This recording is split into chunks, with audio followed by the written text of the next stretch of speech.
Pada episode kali ini, saya akan menceritakan kisah dramatis tentang seorang panglima perang dari kerajaan Amartaka yang jatuh cinta kepada seorang wanita bangsawan. Hubungan mereka yang penuh rahasia akhirnya melewati batas, dan wanita itu hamil. Namun, masalah semakin rumit ketika terungkap bahwa wanita tersebut adalah mata-mata dari kerajaan Luhitama yang berencana menghancurkan Amartaka. Panglima perang ini kini dihadapkan pada keputusan besar yang akan mengubah nasib kerajaan. Lalu, bagaimana kelanjutan kisahnya? Ikuti terus cerita penuh konflik cinta dan pengkhianatan ini, hanya di episode kali ini.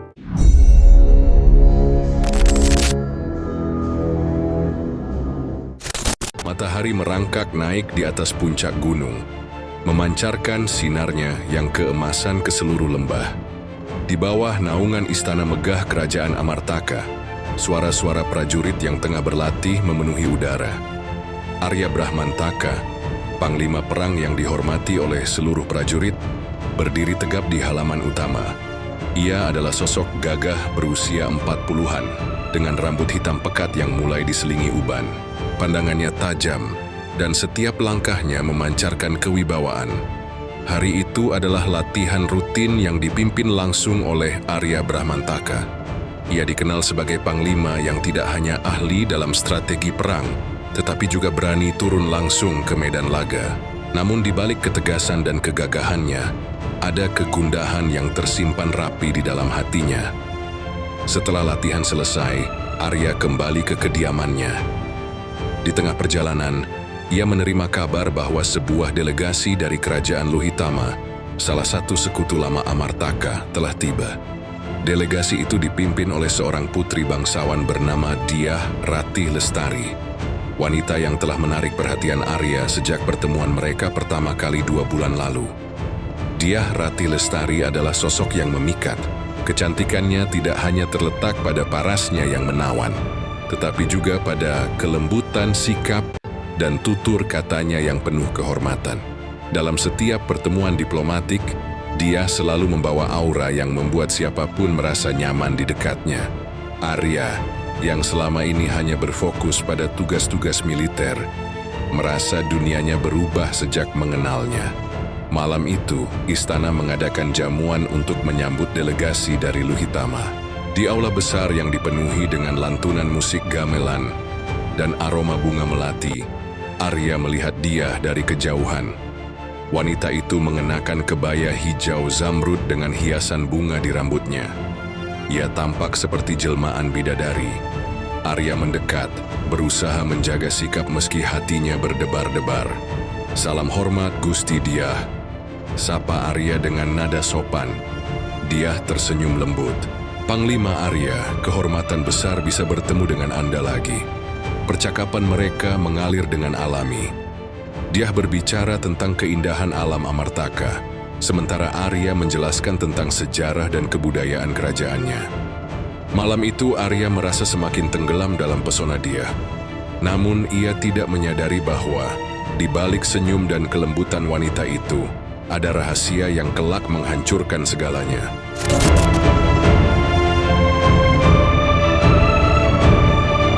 Hari-hari berlalu, dan hubungan antara Arya dan Dyah semakin dekat.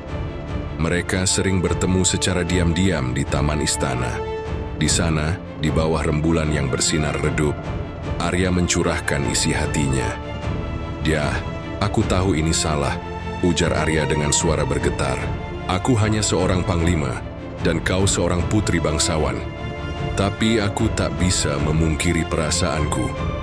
Dyah menunduk, tampak ragu sejenak sebelum akhirnya berkata, "Panglima, aku juga merasakan hal yang sama. Tapi jalan kita penuh dengan rintangan. Namun cinta mereka terus berkembang, melampaui batas yang seharusnya." Arya, yang biasanya rasional dan penuh perhitungan, kini menjadi sosok yang mudah terbuai oleh perasaan. Ia bahkan mulai lalai dengan tugas-tugasnya sebagai panglima. Beberapa minggu kemudian, sesuatu yang tidak terduga terjadi. Dyah mengungkapkan bahwa ia sedang mengandung anak Arya. Mendengar kabar itu, Arya merasa campuran antara kebahagiaan dan ketakutan. Di satu sisi, ia merasa bahwa cinta mereka telah mencapai puncaknya. Di sisi lain, ia sadar bahwa situasi ini sangat berbahaya, terutama jika diketahui oleh pihak kerajaan. "Kita harus merahasiakan ini," kata Arya dengan tegas. "Aku akan mencari cara agar kita bisa bersama tanpa mencemarkan nama baikmu." Dia mengangguk, meski dalam hatinya ada rasa bersalah yang semakin dalam. Ia tahu bahwa dirinya tidak sepenuhnya jujur kepada Arya. Selama ini, ia adalah seorang mata-mata yang dikirim oleh kerajaan Luhitama untuk menghancurkan Amartaka dari dalam. Tugasnya adalah menggali informasi strategis dan mencari celah untuk menyerang. Cinta yang ia tunjukkan kepada Arya hanyalah topeng. Meski di satu sisi, ia mulai merasakan konflik batin yang nyata. Sementara itu, situasi politik di Amartaka semakin memanas. Raja Wiranagara, pemimpin bijaksana yang selama ini menjaga stabilitas kerajaan, mulai curiga bahwa ada ancaman dari luar. Beberapa laporan dari mata-mata kerajaan menunjukkan adanya pergerakan pasukan Luhitama di perbatasan. Namun Arya, yang biasanya menjadi sosok pertama yang memberikan analisis tajam, tampak kurang fokus. Tumenggung Wirapratama, rekan dekat Arya, mulai memperhatikan perubahan sikap Panglima itu. "Arya, kau tampak berbeda belakangan ini. Ada sesuatu yang mengganggu pikiranmu?" tanya Wirapratama suatu hari. "Tidak ada, Tumenggung.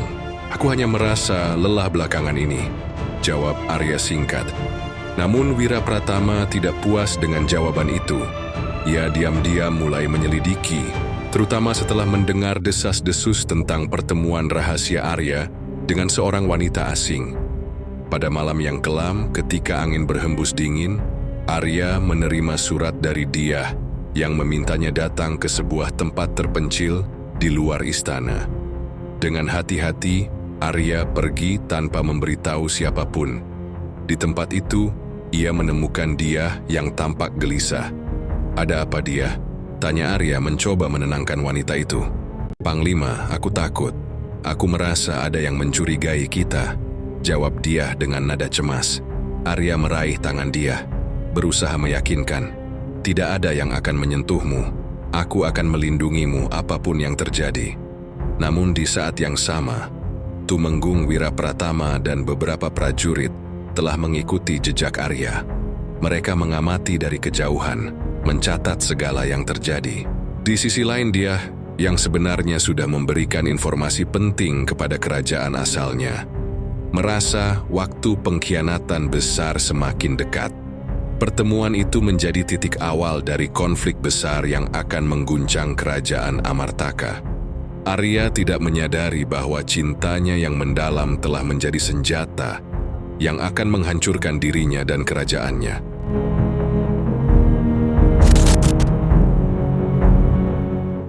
Langit malam kerajaan Amartaka tampak suram.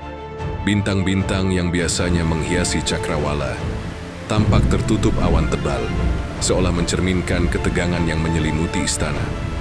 Di ruang pertemuan rahasia, Tumenggung Wirapratama duduk bersama beberapa pejabat tinggi kerajaan. Mereka memeriksa laporan-laporan yang menunjukkan bahwa pasukan kerajaan Luhitama telah memperkuat posisinya di perbatasan. Arya Brahmantaka tidak memberikan masukan berarti akhir-akhir ini, gumam Tumenggung Wirapratama.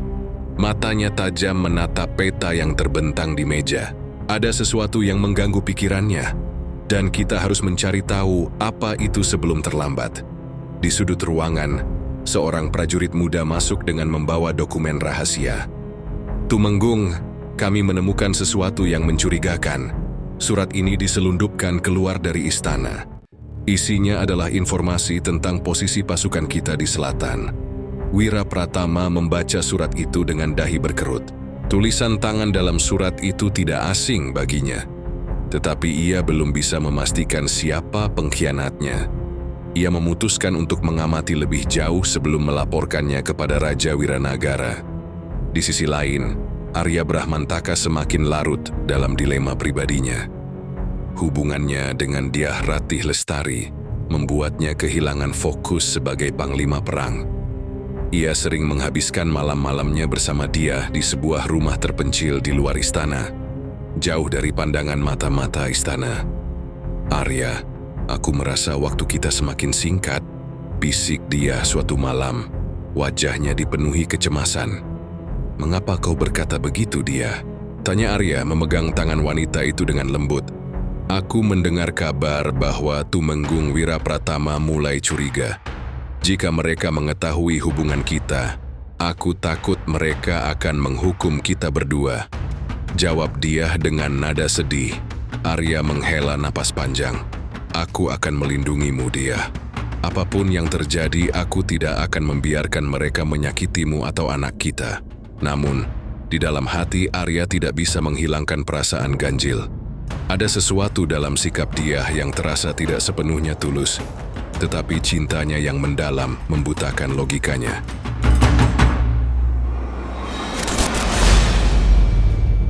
Beberapa minggu kemudian keadaan semakin memanas. Pasukan Luhitama mulai melakukan serangan kecil di perbatasan. Meski tidak signifikan, serangan-serangan itu cukup untuk mengalihkan perhatian pasukan Amartaka. Raja Wiranagara memanggil Arya Brahmantaka untuk berdiskusi di ruang taktis istana. "Arya, kau sudah mendengar laporan tentang serangan di perbatasan?" tanya Raja dengan nada tegas. "Sudah, Gusti Raja. Aku akan mengirim pasukan tambahan ke selatan untuk memperkuat pertahanan," jawab Arya. Meski pikirannya masih terpecah, Raja mengangguk, tetapi matanya menatap Arya dengan penuh curiga. "Aku berharap kau tetap fokus, Arya. Kerajaan ini membutuhkanmu dalam kondisi terbaik." Setelah pertemuan itu, Arya merasa tekanan semakin berat. Ia tahu tugasnya adalah melindungi kerajaan, tetapi cintanya kepada dia membuatnya tidak mampu berpikir jernih. Dalam kebingungannya, ia memutuskan untuk kembali menemui dia.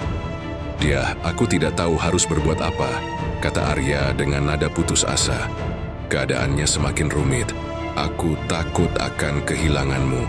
Dia mencoba menenangkan Arya, tetapi dalam hatinya, ia merasa semakin terjebak dalam permainannya sendiri. Tugasnya sebagai mata-mata mulai bertabrakan dengan perasaannya yang tulus kepada Arya. Ia tahu bahwa tindakannya dapat menghancurkan Arya, tetapi ia juga tidak bisa mengkhianati kerajaannya. Sementara itu, Tumenggung Wirapratama berhasil mendapatkan bukti kuat tentang pengkhianatan yang terjadi di dalam istana. Ia menemukan bahwa Dyah Ratih Lestari adalah mata-mata Luhitama. Dengan berat hati, ia melaporkan temuan itu kepada Raja Wiranagara. "Gusti Raja, kita telah dikhianati. Dyah Ratih Lestari bukanlah tamu yang bisa dipercaya. Cumi adalah mata-mata yang selama ini memberikan informasi kepada musuh," ujar Tumenggung dengan tegas. Raja terkejut mendengar kabar itu. "Jika ini benar, maka kita harus bertindak cepat. Tapi bagaimana dengan Arya? Aku yakin dia tidak tahu apa-apa tentang ini." "Aku khawatir Arya telah terperdaya oleh Dyah, Gusti. Hubungan mereka lebih dari sekadar pertemanan," jawab Tumenggung dengan nada serius. Raja terdiam sejenak, memikirkan langkah yang harus diambil. Ia tahu bahwa Arya adalah panglima terbaiknya, tetapi situasi ini tidak bisa dibiarkan begitu saja.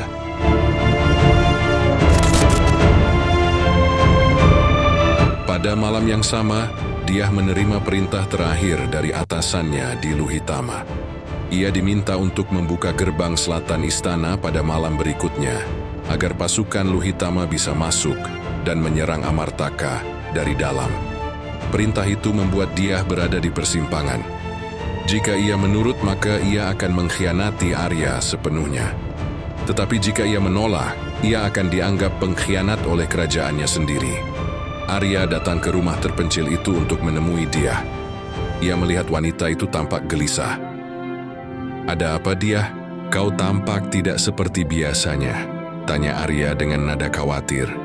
Dyah mencoba tersenyum, tetapi air matanya mulai mengalir.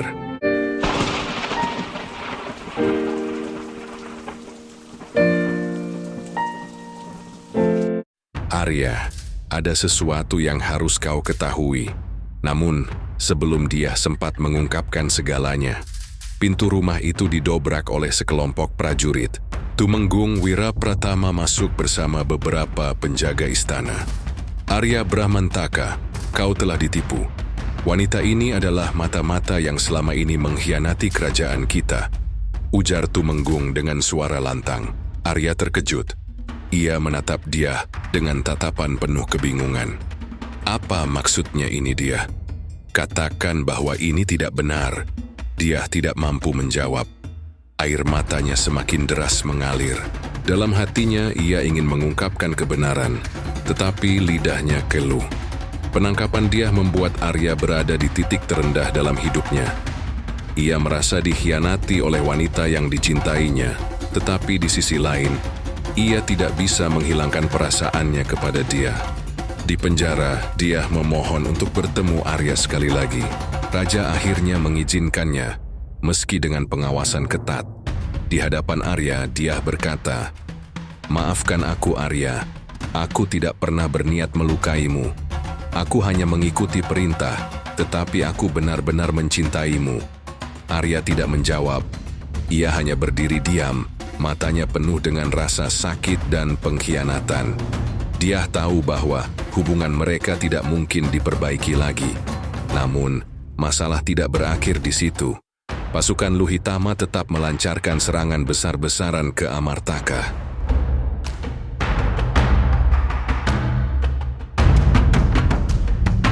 Arya, meski hatinya hancur, kembali memimpin pasukannya dengan penuh keberanian.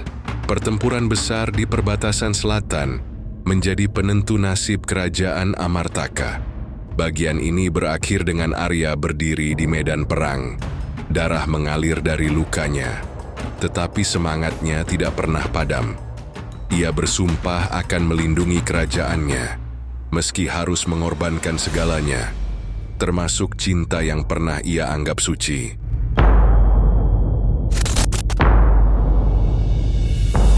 Dini hari di medan pertempuran, kabut tebal menyelimuti bukit-bukit di sekitar perbatasan selatan kerajaan Amartaka. Di tengah hiruk-pikuk persiapan pasukan, Arya Brahmantaka berdiri di atas sebuah batu besar. Luka di pundaknya masih belum sembuh sepenuhnya, tetapi ia tetap memimpin dengan penuh keberanian. Suaranya lantang menggema di antara prajuritnya. Hari ini, kita tidak hanya bertempur untuk tanah dan istana, tetapi untuk kehormatan dan masa depan rakyat kita. Ingat, kita adalah tembok terakhir yang melindungi mereka. Sorakan prajurit membahana. Meski lelah, semangat mereka menyala kembali. Namun di balik keberanian itu, Arya menyimpan rasa sakit yang mendalam. Bayangan Dyah Rati Lestari terus menghantuinya, membuat hatinya terombang-ambing antara cinta dan pengkhianatan. Sementara itu, di dalam penjara istana, Dyah duduk di sudut ruangan yang dingin dan gelap. Ia memeluk perutnya yang mulai terlihat membesar. Air matanya mengalir perlahan. Dalam hatinya, ia berdoa agar anak yang dikandungnya tidak menanggung dosa dan kesalahan yang ia perbuat. Pintu penjara terbuka dengan suara berderit. Seorang prajurit masuk dengan membawa pesan dari Raja Wiranagara. Dia membaca surat itu dengan tangan gemetar. Isinya adalah keputusan raja. Dia akan dihukum mati setelah perang usai sebagai hukuman atas pengkhianatannya. Tidak, anak ini harus lahir, bisiknya dengan suara bergetar. Dia tahu bahwa waktunya semakin sedikit. Ia harus menemukan cara untuk menyelamatkan anaknya, meski itu berarti mengorbankan dirinya sendiri. Di medan perang, pertempuran besar pecah. Pasukan Luhitama menyerang dengan kekuatan penuh, dipimpin oleh seorang panglima muda yang cerdik, Adipati Sena. Strategi Luhitama sangat terorganisir, dan mereka berhasil memecah barisan pertahanan Amartaka. Arya Brahmantaka dengan sigap mengatur ulang formasi pasukannya. Tetapi jumlah mereka yang lebih kecil membuat pertahanan semakin sulit. Di tengah kekacauan itu, seorang utusan dari istana tiba dengan membawa kabar mendesak untuk Arya. Utusan itu berbisik di telinganya dan wajah Arya seketika berubah. Kabar itu adalah tentang keputusan Raja Wiranagara untuk mengeksekusi dia. Arya merasakan amarah dan kepedihan yang tak terkendali, namun ia menahan dirinya. Medan perang bukan tempat untuk emosi pribadi. Ia harus menyelesaikan tugasnya sebagai panglima sebelum memikirkan apa yang akan dilakukan terhadap dia. Malam itu, setelah pertempuran reda dan kedua pasukan mundur ke posisi masing-masing, Arya mengadakan rapat dengan para pemimpin pasukannya. Tumenggung Wirapratama yang menjadi tangan kanan Arya memperhatikan kegelisahan yang terpancar dari wajah panglima itu. "Arya, ada apa? Kau tampak tidak seperti biasanya," tanya Wirapratama. "Tidak ada, Tumenggung. Aku hanya memikirkan strategi untuk esok hari," jawab Arya singkat. Namun Wirapratama tidak mudah percaya. Ia tahu bahwa Arya sedang memendam sesuatu. Di istana, dia akhirnya membuat keputusan besar. Ia meminta bertemu dengan Raja Wiranagara untuk memberikan kesaksian terakhirnya.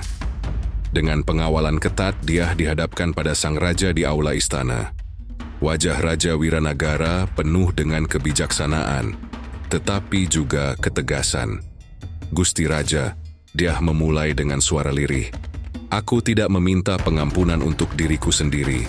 Aku tahu apa yang telah kulakukan adalah dosa besar. Tetapi, aku memohon kepada Gusti untuk membiarkan anak yang kukandung ini hidup. Anak ini tidak bersalah. Dan aku akan melakukan apapun demi memastikan ia tidak menanggung beban kesalahanku." Raja terdiam sejenak lalu berkata, "Apa jaminanmu bahwa anak itu tidak akan menjadi ancaman di masa depan?" Dia menatap mata raja dengan penuh keteguhan. "Aku bersumpah atas hidupku bahwa anak ini tidak akan menjadi ancaman bagi Amartaka. Aku bahkan rela menyerahkan nyawaku sekarang, asal anak ini lahir dan tumbuh di bawah asuhan kerajaan." Kata-kata dia menggugah hati Raja Wiranagara. Namun sebelum keputusan diambil, Tumenggung Wirapratama masuk ke aula dengan membawa kabar buruk. "Gusti Raja, pasukan Luhitama telah menemukan jalur rahasia ke istana. Mereka akan menyerang malam ini," ujar Tumenggung dengan nada panik.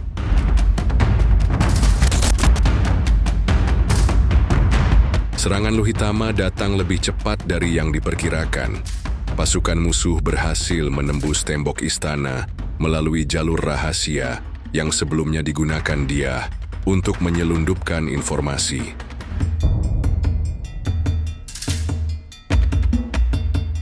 Kekacauan melanda istana. Raja Wiranagara memerintahkan evakuasi keluarga kerajaan, sementara para prajurit bertempur mati-matian untuk mempertahankan istana. Di tengah pertempuran, Arya kembali ke istana setelah mendengar kabar serangan tersebut. Ia memimpin pasukannya dengan keberanian yang luar biasa, meski hatinya penuh dengan kecemasan tentang dia. Dalam pertempuran yang sengit, Arya berhadapan langsung dengan Adipati Sena, Arya Brahmantaka, Panglima Besar Amartaka. "Akhirnya kita bertemu di medan perang," ujar Adipati Sena dengan nada mengejek. Arya tidak menjawab. Ia langsung menyerang dengan pedangnya. Duel antara kedua panglima itu menjadi pusat perhatian di medan perang. Keduanya sama-sama tangguh, tetapi Arya berhasil melukai Adipati Sena dan memaksanya mundur. Ketika pertempuran mereda, Arya mencari dia di dalam istana. Ia menemukannya di aula utama, terluka tetapi masih hidup. Di dekatnya seorang prajurit Luhitama yang menyerangnya telah tewas. Dia memegang belati dengan tangan gemetar. "Arya, aku melindungi anak kita," bisik dia dengan suara lemah. Arya mengangkat tubuh dia dan membawanya keluar dari medan perang. Namun, luka dia terlalu parah. Dalam perjalanan, dia memegang tangan Arya dengan erat. "Maafkan aku telah banyak berdosa.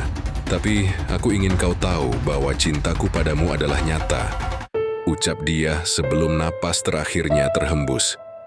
Arya menangis dalam diam. Ia tahu bahwa dia telah menebus kesalahannya dengan nyawanya sendiri.